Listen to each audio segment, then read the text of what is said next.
Hello friends, ಇವತ್ತಿನ ಸಂಚಿಕೆಯಲ್ಲಿ ಏನಾಯಿತು ಅಂತ ನೋಡ್ಕೊಂಡು ಬರೋಣ ಬನ್ನಿ.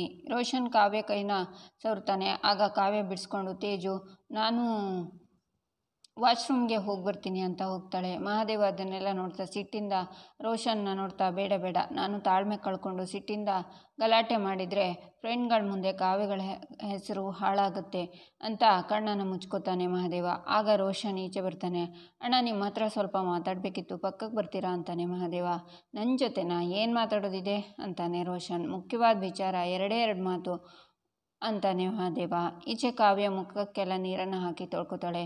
ಮಹಾದೇವನಿಗೆ ಆದ ಅವಮಾನನ ನೆನ್ಪು ಮಾಡ್ಕೋತಾ ಮಹಾದೇವ ಅವರಿಗೆ ಅವಮಾನದ ಮೇಲೆ ಅವಮಾನ ಆಗ್ತಾನೇ ಇದೆ. ಅವ್ರು ನನ್ನ ಗಂಡ ಅಂತ ಹೇಳಿದ್ರು ಎಲ್ಲರೂ ಸುಮ್ಮನಾಗ್ತಾರೆ, ಆದರೆ ನನಗೆ ಹಾಗಂತ ಹೇಳೋಕ್ಕಾಗ್ತಿಲ್ವಲ್ಲ. ನಾನೇನಾದರೂ ತಪ್ಪು ಮಾಡ್ತಿದ್ದೀನ? ಇಲ್ಲ, ನಾನು ಮಹಾದೇವನ ಯಾವತ್ತೂ ಇಷ್ಟನೇ ಪಟ್ಟಿಲ್ಲ. ನಾನು ಇಷ್ಟಪಟ್ಟು ಆಗಿರೋ ಮದುವೆ ಅಲ್ಲ ಇದು, ನನ್ನ ಒಪ್ಪಿಗೆ ಇಲ್ಲದೇ ಆಗಿರೋದು. ಹಾಗಿರ್ಬೇಕಾದ್ರೆ ಮಹಾದೇವ ನನ್ನ ಗಂಡ ಅಂತ ಹೇಗೆ ತಾನೇ ಹೇಳಲಿ? ನನಗೆ ಬಾಯಿ ತಾನೇ ಹೇಗೆ ಬರುತ್ತೆ? ಹಾಗಂತ ಮಹಾದೇವನಿಗೆ ಅವಮಾನ ಆಗ್ತಿದ್ರೆ ನೋಡ್ಕೊಂಡು ಸುಮ್ಮನೆ ಇರಲ್ಲ. ಮೊದಲು ಅವರನ್ನು ಇಲ್ಲಿಂದ ಕರ್ಕೊಂಡೋಗ್ಬೇಕು. ಬೆಸ್ಟ್ ಸೊಲ್ಯೂಷನ್ ಅದೇ ಅಂತಾಳೆ ಕಾವ್ಯ. ಈಚೆ ರೋಷನ್, ಹೇಳು ಏನು ವಿಷಯ ಅಂತಾನೆ. ನೋಡೋಕೆ ತುಂಬ ಓದ್ಕೊಂಡವ್ರ ಥರ ಕಾಣಿಸ್ತೀರಾ, ತುಂಬ ದೊಡ್ಡ ಕೆಲಸದಲ್ಲಿದ್ದೀರಾ ಅನ್ನಿಸ್ತಿದೆ. ಹೀಗೆ ನಡ್ಕೊಂಡ್ರೆ ಹೆಂಗಣ್ಣ ಅಂತಾನೆ ಮಹಾದೇವ. ಏನು ಹಿಂಗೆ ಮಾತಾಡ್ತಿದ್ಯಾ ಅಂತಾನೆ ರೋಷನ್. ಯಾರ ಮನೆ ಹೆಣ್ಮಕ್ಳಾದರೂ ಹೆಣ್ಮಕ್ಳೇ ಅಲ್ವೇನಣ್ಣ? ಪಾಪ ಅವರಿಗೆ ಹಿಂಸೆ ಆಗದೆ ಇರೋ ಹಾಗೆ ನೋಡ್ಕೋಬಾರ್ದು.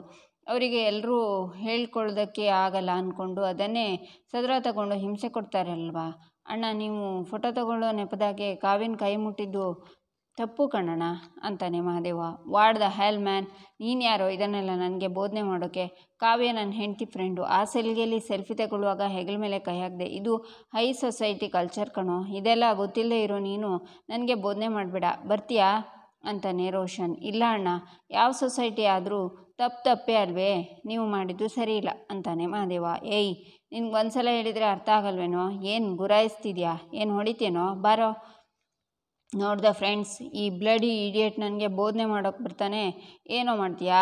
ಲುಕ್ ಕೊಟ್ಟರೆ ಹೆದರ್ಕೊಂಡು ಬಿಡ್ತೀನಿ ಅಂದ್ಕೊಂಡಿದ್ಯಾ? ತಗ್ಸೋ ತಲೆನಾ ಅಂತಾನೆ ರೋಷನ್. ಮಹಾದೇವ ತಗ್ಸಲ್ಲ. ಆಗ ಮಹಾದೇವನ ಕೆನ್ನೆಗೆ ಬಾರಿಸ್ತಾನೆ ರೋಷನ್. ಆಗ ಕಾವ್ಯ ಬಂದು ರೋಷನ್ ಕೆನ್ನೆಗೆ ಬಾರಿಸ್ತಿ, ಎಷ್ಟೋ ಧೈರ್ಯ ಇದ್ದರೆ ಅವ್ರ ಮೇಲೆ ಕೈ ಮಾಡ್ತೀಯಾ ಅಂತಾಳೆ. What is this Kavya? What is this behaviour? ನನ್ನ ಹಸ್ಬೆಂಡ್ಗೆ ಏನಕ್ಕೆ ಹೊಡೆದೆ? ಎಲ್ಲ ತಪ್ಪು ಈ ಇಲ್ಲಿಟರೇಟ್ ಅನ್ಸಿವಿಲೈಸ್ಡ್ ಈಡಿಯಟ್ ಡ್ರೈವರ್ದೆ ಅಂತಾಳೆ ಸ್ಮಿತಾ. ಆಗ ಕಾವ್ಯ ಅವಳ ಕೆನ್ನೆಗೂ ಒಂದು ಬಾರಿಸಿ, ನಾಲ್ಗೆ ಬಿಗಿ ಹಿಡಿದು ಮಾತಾಡು. ಇಲ್ಲಿ ತಪ್ಪಿರೋದು ಇಲ್ಲಿ ನಿಂತಿದ್ದಾನಲ್ಲ ಮಹಾನುಭಾವ, ಈ ನಿನ್ನ ಗಂಡಂದೆ. ಹ್ಯಾಂಡ್ ಶೇಕ್ ಮಾಡೋ ನೆಪದಲ್ಲಿ ನನ್ನ ಕೈ ಸ್ವೀಸ್ ಮಾಡ್ದ, ಸೆಲ್ಫಿ ತೆಗೋ ನೆಪದಲ್ಲಿ ನನ್ನ ಅನ್ಕಂಫರ್ಟೇಬಲ್ ಮಾಡ್ದ, ಅದಕ್ಕೆ ನಾನು ವಾಶ್ರೂಮ್ಗೆ ಹೋಗಿದ್ದೆ. ಏನಂದೆ? ಮಹಾದೇವ ಅವರು ಇಲ್ಲಿಟ್ರೇಟ್ರಾ? ಹುಡುಗಿಯರ ಹತ್ರ ಹೇಗೆ ಬಿಹೇವ್ ಮಾಡಬೇಕು ಅನ್ನೋದನ್ನು ನಿನ್ನ ಗಂಡ ಅವರಿಂದ ಕಲಿಬೇಕು. ಹೆಣ್ಮಕ್ಳು ಅಂದರೆ ಅಷ್ಟು ಗೌರವ ಕೊಡ್ತಾರೆ ಅವರು ಅಂತಾಳೆ ಕಾವ್ಯ. ಏ ಕಾವ್ಯ, ಅವಳ ಗಂಡ ನಿನ್ನ ಡ್ರೈವರ್ಗೆ ಹೊಡೆದ ಅಂತ ಇಷ್ಟೊಂದು ಓವರ್ ರಿಯಾಕ್ಟ್ ಮಾಡೋ ಅವಶ್ಯಕತೆ ಇತ್ತ ಅಂತಾಳೆ ತೇಜು. ಅವಳು ಡ್ರೈವರ್ ಅಲ್ಲ ತೇಜು, ನನ್ನ ಕುತ್ತಿಗೆಗೆ ತಾಳಿ ಕಟ್ಟಿರೋ ಗಂಡ ಅಂತಾಳೆ ಕಾವ್ಯ. ಈಚೆ ಮೇಲ್ಗಡೆ ಪ್ರೇಮ್ ಕಸ ಗುಡಿಸ್ತಾ ಇರ್ತಾಳೆ. ರಾಮ್ ನಡೆದಿರೋದನ್ನು ಯೋಚನೆ ಮಾಡ್ತಾ ನಿಂತಿರ್ತಾನೆ. ಯಾರದ್ದು ತಪ್ಪು, ಯಾರು ಸರಿ, ಯಾರ ಪ್ರೀತಿ, ಯಾರದ್ದು ಮೋಸ, ಯಾರದ್ದು ಒಳ್ಳೆಯವರು, ಯಾರು ಕೆಟ್ಟವರು, ನನಗೆ ಒಂದು ಗೊತ್ತಾಗ್ತಿಲ್ಲ ಅಂತಾನೆ. ಈಚೆ ತೇಜು, ಏಯ್ ಕಾವ್ಯ, ಏನೇ ಹೇಳ್ತಿದ್ಯಾ ನೀನು? ಇವ್ರು ನಿನ್ನ ಗಂಡನ ಹೇಗೆ ಒಪ್ಕೊಂಡೆ ನಿನ್ನ ಮದುವೆ ಆಗೋಕ್ಕೆ ಇವರನ್ನು? ಅಲ್ಲ ನಾವೇನೋ ಅಂತಾಳೆ ತೇಜ. ಎಲ್ಲನೂ ನಾವು ಅಂದ್ಕೊಂಡಂಗೆ ಆಗಲ್ಲ ತೇಜ, ಆದರೆ ಒಂದಂತೂ ಸತ್ಯ, ಮಹಾದೇವ್ ನನ್ನ ಗಂಡ. ಅವರಿಗೆ ಯಾರೇ ಗೌರವ ಕೊಡದೆ ನಡ್ಕೊಂಡ್ರು ನಾನು ಸಹಿಸೋದಿಲ್ಲ. ಇನ್ನು ಅವ್ರ ಮೇಲೆ ಯಾರೇ ಕೈ ಮಾಡಿದ್ರಂತೂ ನಾನು ಸಹಿಸೋ ಮಾತೇ ಇಲ್ಲ. ಇವತ್ತು ನೀವೆಲ್ಲರೂ ಅವ್ರ ಜೊತೆ ಎಷ್ಟು ಕೆಟ್ಟದಾಗಿ ನೋಡ್ಕೊಂಡ್ರಿ. ನಾನು ಬಂದಾಗಿನಿಂದ ನೋಡ್ತಾನೆ ಇದ್ದೀನಿ, ಎಲ್ಲರೂ ಅವರನ್ನು ಡ್ರೈವರ್ ಅಂತ ಕರಿತಾನೆ ಇದ್ದೀರಾ. ಒಬ್ಬರಾದರೂ ಅವ್ರ ಹೆಸರು ಏನು ಅಂತ ತಿಳ್ಕೊಳ್ಳೋ ಪ್ರಯತ್ನ ಮಾಡಿದ್ರಾ? ಒಂದು ವೇಳೆ ನನ್ನ ಜೊತೆ ಬಂದಿದ್ದು ಡ್ರೈವರೇ ಆಗಿದ್ದರು, ಒಬ್ಬ ಮನುಷ್ಯನ ಅಸ್ತಿತ್ವನ ಅವ್ರು ಮಾಡೋ ಪ್ರೊಫೆಷನ್ಗೆ ಇಳಿಸೋದು ಅವ್ರ ಡಿಗ್ನಿಟಿಗೆ ಧಕ್ಕೆ ಬಂದ ಹಾಗೆ ಅನ್ನೋದು ಗೊತ್ತಿಲ್ವಾ? ನೀವೆಲ್ಲ ಎಜುಕೇಟೆಡ್ ಹೈ ಸೊಸೈಟಿ ಪೀಪಲ್ಸ್. ಛೀ, ಮೈ ಫುಡ್ ಅಂತಾಳೆ ಕಾವ್ಯ. ಸಾರಿ ಕಣೆ ಕಾವ್ಯ, ಗೊತ್ತಾಗಲಿಲ್ಲ ಅಂತಾಳೆ ತೇಜು. ಈಗ ಸಾರಿ ಕೇಳಿ ಏನೂ ಉಪಯೋಗ?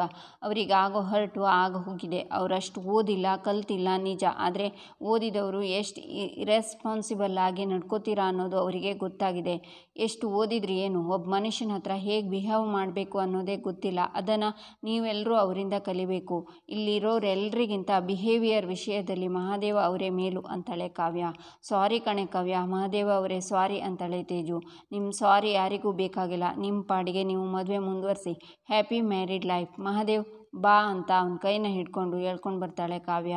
ಅಲ್ಲ, ಅವನು ಹೊಡೆದಾಗ ತಿರುಗಿಸಿ ಎರಡು ಬಿಡೋದಕ್ಕೆ ಏನಾಗಿತ್ತು ನಿನಗೆ? ಊರಿಗೆ ದೊಡ್ಡ ರೌಡಿ ಅಂತ ಮೆರೀತೀಯ, ಇಲ್ಲೇನು ಸೈಲೆಂಟ್ ಆಗಿದ್ದೆ ಅಂತಾಳೆ ಕಾವ್ಯ. ನಾನು ಸುಮ್ಮನೆ ಇರೋ ಮಗ ಅಲ್ಲ, ಆದರೆ ಅವರೆಲ್ಲ ನಿನ್ನ ಫ್ರೆಂಡ್ಸ್ಗಳು. ನಾನೇನಾದರೂ ಮಾಡಿ ನಿನ್ನ ಮರ್ಯಾದೆ ಹೋಗುತ್ತೆ ಅಂತ ಸುಮ್ಮನೆ ಇದ್ದೆ ಅಷ್ಟೇ ಅಂತಾನೆ ಮಹಾದೇವ. ಫ್ರೆಂಡ್ ಆದ್ರೇನು, ತಪ್ಪು ಮಾಡಿದವರಿಗೆ ಹೇಗೆ ಉತ್ತರ ಕೊಡಬೇಕು ಹಾಗೆ ಕೊಡಲೇಬೇಕು ಅಂತಾಳೆ ಕಾವ್ಯ. ನೀನು ಇಷ್ಟು ಹೇಳಿದ್ಯಲ್ಲ, ಆಯ್ತು ಬಿಡು, ಒಂದೇ ಒಂದು ನಿಮಿಷ ಇರು, ಬಂದೆ ಅಂತ ಮಹಾದೇವ ಕಣ್ಣಿಗೆ ಗ್ಲಾಸ್ ಹಾಕ್ಕೊಂಡು ಪುನಃ ಕಾವ್ಯ ಫ್ರೆಂಡ್ಸ್ ಹತ್ರ ಬಂದು ಚಿಟಿಕೆನ ಹೊಡಿತಾನೆ. ಆಗ ಎಲ್ಲರೂ ಮಹಾದೇವನ ನೋಡ್ತಾರೆ. ರೋಷನ್ ಹತ್ರ ನಮಸ್ಕಾರ ಕಣ್ಣು, ಏನು ಹೋದವನು ವಾಪಸ್ ಬಂದ ಅಂತ ನೋಡ್ತಿದ್ದೀರಾ? ಸಾರಿ ಕಣ್ಣಣ್ಣ, ನಿಮಗೇನೋ ವಾಪಸ್ ಕೊಡಬೇಕಿತ್ತು, ಅದಕ್ಕೆ ಬಂದೆ. ನಮ್ಮ ಹಳ್ಳಿ ಕಡೆ ಹಾಗೆ, ಅಂದರೆ ಏನಾದರೂ ತಗೊಂಡ್ರೆ ವಾಪಸ್ ಕೊಡಬೇಕು, ಇಲ್ಲ ಅಂದರೆ ತಪ್ಪಾಗ್ತೈತೆ. ಅದಕ್ಕೆ ಇರು ಅಸಲು ಅಂತ ಕೆನ್ನೆಗೆ ಬಾರಿಸಿ, ಇದು ಬಡ್ಡಿ ಅಂತ ಮತ್ತೆ ಬಾರಿಸಿ, ಇನ್ನೊಂದು ಬೇಕಾ ಬೇಡ ಅಂತ ತೇಜುಗೆ ಇಬ್ಬರು 100 ಕಾಲ ಚೆನ್ನಾಗಿ ಬಾಳಿ ಬರಲ್ಲ ಅಂತ ಮಹಾದೇವ ಬರ್ತಾನೆ. ನಂತರ ಮಹಾದೇವ ಗಾಡೀಲಿ ಬರ್ತಾ, ಇವತ್ತು ಕಾವ್ಯ ಮಾಡಿದ್ದು ನೆನೆಸ್ಕೊಂಡ್ರೆ ಭಲೇ ಖುಷಿ ಆಯ್ತದೆ ಅಂತ ಯೋಚನೆ ಮಾಡ್ತಾ, ಕ್ರಿಯೆಗೆ ತಕ್ಕ ಪ್ರತಿಕ್ರಿಯೆ ಕೊಡ್ತಿಲ್ವಲ್ಲ ಅಂತ ನಗ್ತಾನೆ. ನೀನಿವತ್ತು ನನ್ನ ಪರವಾಗಿ ಮಾತಾಡಿದ್ದು ಖುಷಿ ಆಯಿತು. ಅಷ್ಟೊಂದು ಜನರ ಮುಂದೆ ನನ್ನ ಗಂಡ ಅಂತ ಹೇಳ್ಕೊಂಡೆ ನೋಡು, ಅದನ್ನು ನೆನೆಸ್ಕೊಂಡ್ರೆ ನನ್ನ ಮನಸ್ಸು ಒಳಗೆ ಕುಚು ಅಂತ ಕಚುಕುಳಿ ಇಟ್ಟಂಗೆ ಆಯ್ತದೆ. ಎಲ್ಲನೂ ನಮ್ಮ ಕೈಯಲ್ಲಿರಲ್ಲ, ಏನಾದರೂ ಆಗಲಿ. ಮಹಾದೇವ ನನ್ನ ಗಂಡ, ಅವರಿಗೆ ಗೌರವ ಕೊಡದೆ ನಡ್ಕೊಂಡ್ರೆ ನಾನು ಸಹಿಸಲ್ಲ ಅಂತ ಹೇಳ್ದಲ್ಲ.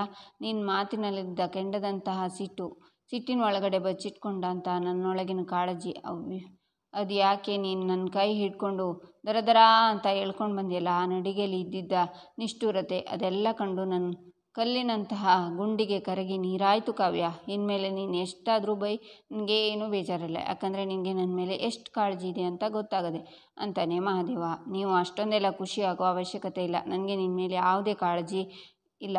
ನಾನು ಮಾತಾಡಿದ್ದು ಅವ್ರಿಗೆ ತಪ್ಪಿತ್ತು ಅಂತ, ಅದಕ್ಕೆ ನಾನು ರಿಯಾಕ್ಟ್ ಮಾಡಿದ್ದು. ಅದು ಬಿಟ್ಟರೆ ನಾನು ನಿನ್ನ ಗಂಡ ಅಂತ ಆಕ್ಸೆಪ್ಟ್ ಮಾಡಿದ್ದೀನಿ ಅಂತನೂ ಅಲ್ಲ, ನನಗೆ ನಿನ್ನ ಮೇಲೆ ಭಯಂಕರ ಕಾಳಜಿ ಇದೆ ಅಂತನೂ ಅಲ್ಲ ಅಂತಾಳೆ ಕಾವ್ಯ. ಭಯಂಕರ ಕಾಳಜಿ ಅಲ್ಲ, ಇಷ್ಟಾದರೂ ಇತ್ತಲ್ಲ ಸಾಕು ಅಂತಾನೆ ಮಹಾದೇವ. ನನಗೆ ನೀನು ಮಾಡಿರೋ ಅನ್ಯಾಯನ ನಾನು ಯಾವತ್ತೂ ಮರೆಯಲ್ಲ. ನಾನು ಎಷ್ಟು ಬೇಡ್ಕೊಂಡಿದ್ದೆ ಅವತ್ತು ನನ್ನ ಕುತ್ತಿಗೆಗೆ ತಾಳಿ ಕಟ್ಟಿದೆಯಲ್ಲ, ಅದನ್ನು ನೆನೆಸ್ಕೊಂಡ್ರೆ ನನ್ನ ರಕ್ತ ಕುದಿಯುತ್ತೆ. ನೀನು ಮಾಡಿರೋ ತಪ್ಪಿಗೆ ಯಾವತ್ತೂ ಕ್ಷಮೆ ಇಲ್ಲ ಅಂತಾಳೆ ಕಾವ್ಯ. ಆಯಿತು, ಎಂಥ ಶಿಕ್ಷೆಗಾದರೂ ಕೊನೆ ಇರ್ತದೆ ಅಂತಾನೆ ಮಹಾದೇವ. ನೀನು ಮಾಡಿರೋ ತಪ್ಪಿಗಿರೋ ಶಿಕ್ಷೆಗೆ ಯಾವತ್ತೂ ಕೊನೆಯೇ ಇರಲ್ಲ ಅಂತಾಳೆ ಕಾವ್ಯ. ನೋಡೋಣ ಅಂತಾನೆ ಮಹಾದೇವ. ಈಗ ಮುಂದೆ ನೋಡ್ಕೊಂಡು ಗಾಡಿ ಓಡಿಸು ಅಂತಾಳೆ ಕಾವ್ಯ. ಈಚೆ ಕಲ್ಯಾಣಿ ಮಹಾದೇವ, ಕಾವ್ಯ ಬರಬೇಕಾಗಿತ್ತಲ್ಲ, ಯಾಕಿನ್ನೂ ಬಂದಿಲ್ಲ ಅಂತಾರೆ. ಅತ್ತೆ ಬಂದೇ ಬಿಟ್ರು ಅಂತಾಳೆ ಪ್ರೇಮ. ಕಾವ್ಯ ಮಹಾದೇವ ಬನ್ನಿ ಅಂತಾರೆ ಕಲ್ಯಾಣಿ. ಅಂತೂ ಹೆಂಡತಿ ಜೊತೆ ಮದುವೆ ಆದಮೇಲೆ ಒಂದು ಟ್ರಿಪ್ ಮುಗಿಸ್ಕೊಂಡು ಬಂದೆ ಅಂತಾರೆ ಪ್ರಭಾಕರ. ಹೌದು ಚಿಕ್ಕಪ್ಪ, ಇಂಥ ಒಂದು ಟ್ರಿಪ್ಗೆ ನನ್ನ ಜೀವಮಾನದಲ್ಲೇ ಹೋಗಿರಲಿಲ್ಲ ಅಂತಾನೆ ಮಹಾದೇವ. ಕಾವ್ಯ ಮದುವೆ ಎಲ್ಲ ಹೇಗಾಯಿತು ಅಂತಾರೆ ಕಲ್ಯಾಣಿ. ಚೆನ್ನಾಗಾಯ್ತತ್ತೆ ಅಂತಾಳೆ ಕಾವ್ಯ. ಇಬ್ಬರು ಸುಸ್ತಾಗಿದ್ದೀರಾ, ಕೈಕಾಲು ತೊಳ್ಕೊಳ್ಳಿ, ಎಲ್ಲರೂ ಒಟ್ಟಿಗೆ ಊಟ ಮಾಡೋಣ ಅಂತಾರೆ ಕಲ್ಯಾಣಿ. ಕಾವ್ಯ ಹೋಗ್ತಾಳೆ. ಆಗ ಮಹಾದೇವ ಫೋನ್ ಬಂತು ಅಂತ ಈಚೆ ಬರ್ತಾನೆ.